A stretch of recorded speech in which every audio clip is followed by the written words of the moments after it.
Roughly 3 in every 10 Americans will be involved in an alcohol-related collision at some point in their life.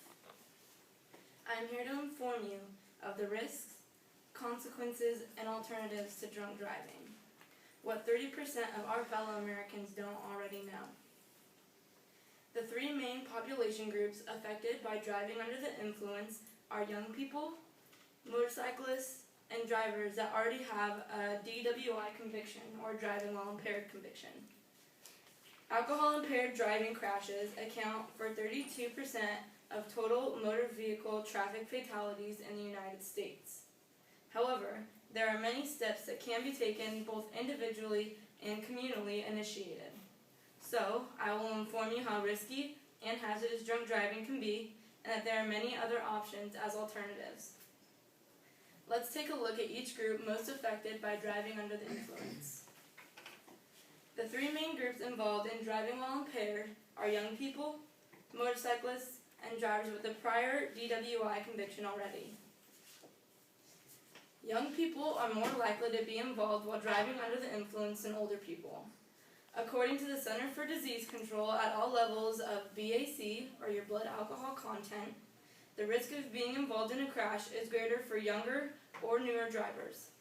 Therefore, it makes sense that 16 to 20-year-olds, even though it's illegal, were the cause of fatal accidents 18% of the time, the second highest group recorded by the NHTSA Traffic Safety Facts.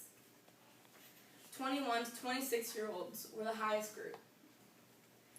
While motorcyclists are one of these main groups, and 27% of fatal DWI accidents in 2007 involved at least one drunk motorcycle operator, the number has since decreased by 5% since 1997, according to NHTSA.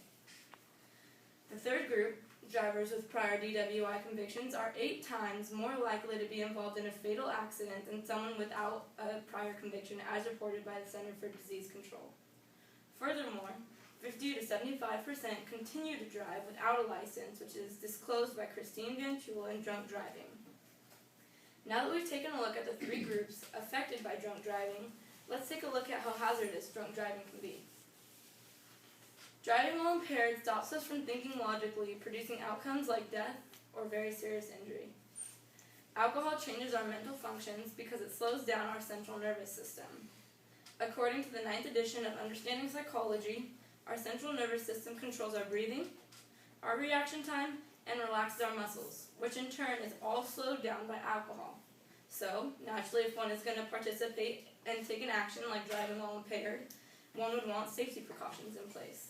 However, according to 34 random facts about drunk driving, nearly 75% of drivers under the influence that are involved in fatal accidents are not wearing their seatbelts. In addition, the choice of driving drunk doesn't just affect the driver.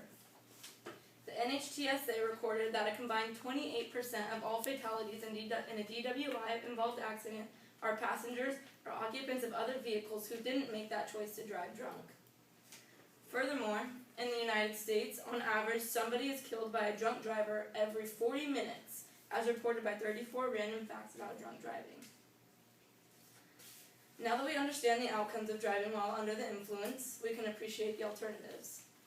As you heard, drunk driving is very risky, so here are some of the local alternatives. Here at CSU Sacramento, there are 2 options which are both free.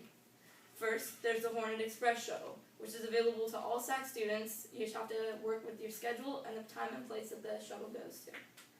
The second is a taxi service that is free for all Sac State students.